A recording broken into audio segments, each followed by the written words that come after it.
ಚಿಕ್ಕಾಲೂರು ಜಾತ್ರಾ ಮಹೋತ್ಸವದಲ್ಲಿ ಸಾಂಪ್ರದಾಯಿಕ ಆಹಾರ ಪದ್ಧತಿಯಾದ ಪಂಕ್ತಿ ಸೇವೆಗೆ ಅವಕಾಶ ಕಲ್ಪಿಸುವಂತೆ ಜಿಲ್ಲಾಡಳಿತಕ್ಕೆ ಹಾಗೂ ರಾಜ್ಯ ಸರ್ಕಾರಕ್ಕೆ ಒತ್ತಾಯ. ದಿನಾಂಕ 13/1/2025 ರಿಂದ 18/1/2025 ರವರೆಗೆ ನಡೆಯಲಿರುವ ಕೊಳ್ಳೇಗಾಲ ತಾಲೂಕಿನ ಚಿಕ್ಕಲ್ಲೂರು ಜಾತ್ರಾ ಮಹೋತ್ಸವದ ಹಿನ್ನೆಲೆ ಇಂದು ಚಿಕ್ಕಲ್ಲೂರಿನ ಹಳೆ ಮಠದಲ್ಲಿ ಮಾನ್ಯ ಜಿಲ್ಲಾಧಿಕಾರಿಗಳಾದ ಶಿಲ್ಪನಾಗ್ರವರ ಮತ್ತು ಹನೂರು ವಿಧಾನಸಭಾ ಕ್ಷೇತ್ರದ ಶಾಸಕರಾದ ಎಂಆರ್ ಮಂಜುನಾಥ್ ರವರು ಹಾಗೂ ಕೊಳ್ಳೇಗಾಲ ವಿಧಾನಸಭಾ ಕ್ಷೇತ್ರದ ಶಾಸಕರಾದ ಎಆರ್ ಕೃಷ್ಣಮೂರ್ತಿರವರ ನೇತೃತ್ವದಲ್ಲಿ ಪೂರ್ವಭಾವಿ ಸಭೆಯಲ್ಲಿ ಕೊಳ್ಳೇಗಾಲ ವಿಧಾನಸಭಾ ಕ್ಷೇತ್ರದ ಶಾಸಕರಾದ ಎಆರ್ ಕೃಷ್ಣಮೂರ್ತಿರವರು ಮಾತನಾಡಿ, ಹಲವಾರು ವರ್ಷಗಳಿಂದ ನಡೆದು ಬಂದ ಸಾಂಪ್ರದಾಯಿಕ ಆಹಾರ ಪದ್ಧತಿಯಾದ ಪಂಕ್ತಿ ಸೇವೆಗೆ ಅವಕಾಶ ಕಲ್ಪಿಸುವಂತೆ ಜಿಲ್ಲಾಡಳಿತಕ್ಕೆ ಹಾಗೂ ರಾಜ್ಯ ಸರ್ಕಾರಕ್ಕೆ ಒತ್ತಾಯಿಸಿದರು. ಈ ಸಂದರ್ಭದಲ್ಲಿ ಜಿಲ್ಲಾ ಪೊಲೀಸ್ ವರಿಷ್ಠಾಧಿಕಾರಿಯಾದ ಕವಿತಾ, ಜಿಲ್ಲಾ ಪಂಚಾಯಿತಿ ಕಾರ್ಯನಿರ್ವಾಹಕ ಅಧಿಕಾರಿಗಳಾದ ಮೊನಾರೋತ್, ಶ್ರೀ ಕ್ಷೇತ್ರದ ಮಠಾಧೀಶರಾದ ಜ್ಞಾನಾನಂದ ರಾಜರಸ್ರವರು ಸೇರಿದಂತೆ ಮತ್ತಿತರರು ಉಪಸ್ಥಿತರಿದ್ದರು. ಬಲಿಪೀಠ ಯುದ್ಧದ ಸಂದರ್ಭದಲ್ಲಿ ಇದು ನನಗೆ ಗೊತ್ತಿಲ್ಲ, ಸರ್ಕಾರ ಆಗಿರ್ಬೋದು, ಈ ಗುಜರಾತ್ ಸಂಬಂಧಪಟ್ಟಂತ ಸಾಂಸ್ಕೃತಿಕ ಇಲಾಖೆ ಇರ್ಬೋದು, ಯಾವ ರೀತಿ ಅವರು ಸರ್ಕಾರದ ವಲಯಗಳ ನೇಮಕ ಮಾಡಿ ನಮ್ಮ ಪರಂಪರೆಯನ್ನು ತಿಳ್ಕೊಂಡೆ, ನಮಗೆ ಪರಂಪರೆ ತತ್ವವಂತ ವಿಚಾರಗಳನ್ನ ನ್ಯಾಯದಿಂದ ಮಂಡಿಸಿದೆ, ನಮ್ಗೆ ಯಾಕೆ ಇನ್ನೂ ಕೂಡ ನ್ಯಾಯ ದೊರಕಿಸ್ಕೊಳ್ಳೋದ್ರಲ್ಲಿ ಸರ್ಕಾರ ಆಗಿರ್ಬೋದು ಇವತ್ತು ಹಿಂದೆ ಬಿದ್ದಿದೆ ಅಂತಕ್ಕಂಥ ಪ್ರಶ್ನೆ ಇರ್ತಕ್ಕಂಥ ಮನೆ ಮುಖ್ಯಮಂತ್ರಿಗಳು ಕೂಡ ಇದ್ರ ಬಗ್ಗೆ ಬಂದು ಗಂಭೀರವಾಗಿ ಚರ್ಚೆಯನ್ನು ಮಾಡುವಂಥದ್ದರೆ ಮಾನ್ಯ ಉಪಮುಖ್ಯಮಂತ್ರಿಗಳು ಕೂಡ ಅವರು ಕೂಡ ಇದ್ರ ಬಗ್ಗೆ ಚರ್ಚೆ ಮಾಡುವಂತಿದ್ದಾರೆ. ಈ ಒಂದು ಜಾತ್ರಾ ಮಹೋತ್ಸವದ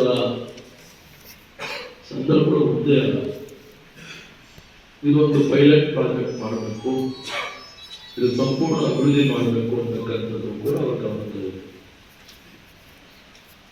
ಕಳೆದ ಕೆಲವು ತಿಂಗಳಿಂದ ಈ ವಿಚಾರದಲ್ಲಿ ನಮ್ಮ ಹಂತದಲ್ಲಿ ಚರ್ಚೆ ಮಾಡುವಾಗ ನಮ್ಮ ಜಿಲ್ಲೆಯ ಅಭಿವೃದ್ಧಿ ಸಂಬಂಧಪಟ್ಟಂತೆ ಒಂದು ವಿಶೇಷವಾದ ಸಂಪುಟ ಸಭೆ ಆಗಬೇಕು ಅಂತಕ್ಕಂಥದ್ದು ನಾವೆಲ್ಲರೂ ಕೂಡ ಮಾನ್ಯ ಮುಖ್ಯಮಂತ್ರಿಗಳಲ್ಲಿ ಪ್ರಸ್ತಾಪ ಮಾಡಿದ್ದೇವೆ. ಈಗಾಗಲೇ ಜಿಲ್ಲಾಡಳಿತಕ್ಕೆ ಸೂಚನೆ ಬಂದಿದೆ, ಮಲೆ ಮಹದೇಶ್ವರ ಬೆಟ್ಟದಲ್ಲಿ ಸಂಪೂರ್ಣ ಸಭೆಯನ್ನು ಮಾಡಬೇಕು ಅಂತೇಳಿ ಟೆಂಟೇಟಿವ್ ಆಗಿ 13ಕ್ಕೆ ಅಂತೇಳಿ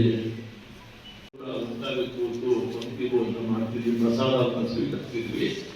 ಆ ದೇವರನ್ನು ಒಳ್ಳೆಯದಾಗಲಿ ಅಂತ ಕೇಳಿಕೊಂಡು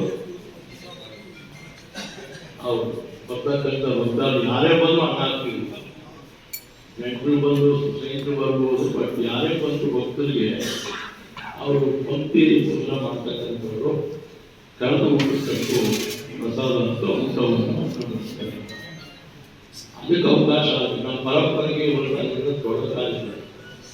ಆ ದೃಷ್ಟಿಯಲ್ಲಿ ಇದು ವಿಚಾರದಲ್ಲಿ ಜಿಲ್ಲಾಡಳಿತ ಸರ್ಕಾರ ಇಲ್ಲಿ ಇದ್ರ ಬಗ್ಗೆ ಗಮನ ಹರಿಸ್ತಾರೆ. ಇಲ್ಲಿ ಪ್ರಾಣಿ ಬಲಿಯಲ್ಲೂ ಕೂಡ ಬಲಿಪೀಠ ಇಲ್ಲ. ಈಗ ನಮ್ಮ ಊರುಗಳಲ್ಲಿ ತೀರದವರು ಹಾಕ್ಬಿಟ್ಟು ಮನೆಗಳಲ್ಲೇ ಬಲಿ ಊಟ ಮಾಡ್ಕೊಂಡು ಹೋಗ್ತಾರೆ. ಇಲ್ಲೂ ಹಂಗೆ ತೋಟದಲ್ಲೂ ಮಾಡಂಗೆ, ಅದಕ್ಕೂ ಕೂಡ ಈ ಪೊಲೀಸರು ಅವಕಾಶ ಕೊಡ್ತಾರೆ.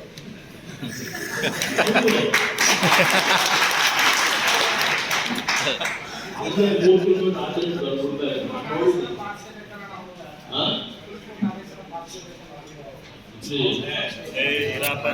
ನೋಡಿಲ್ಲ, ಸ್ವಲ್ಪ ಗಂಡು ಕಾಲದ ಹುಡುಗರು ಅಂತ ಬಗ್ಗೆ ಮಾತನಾಡ್ತಾರೋ ಆ ವಿಚಾರವನ್ನ ನಾನು ಶಾಸಕನಾಗಿ ಸಭೆಯಲ್ಲಿ ಮುಖ್ಯವಾಗಿ ಇವತ್ತು ನಾನು ಜಿಲ್ಲಾಡಳಿತ ನಾನು ಮತ್ತು ನಮ್ಮ ಶಾಸಕ ಮಂಜುನಾಥವರು ಕೂಡ ನಂದೇನವರು ಭಾವನೆ ಇಟ್ಕೊಂಡಿರ್ತಕ್ಕಂಥವ್ರು, ಅವರು ಕೂಡ ಪೂರ್ವಭಾಗದ ರೀತಿಯಲ್ಲಿ ಮಾಡ್ತಾರೆ. ಕ್ಯಾಬಿನೆಟ್ ಮೀಟಿಂಗ್ ಸಂದರ್ಭದಲ್ಲಿ ಸಾಹೇಬರು ಕ್ಯಾಬಿನೆಟ್ ಮೀಟಿಂಗ್ ನಾವು ಭಾವಿಸಿಲ್ಲ, but before the cabinet meeting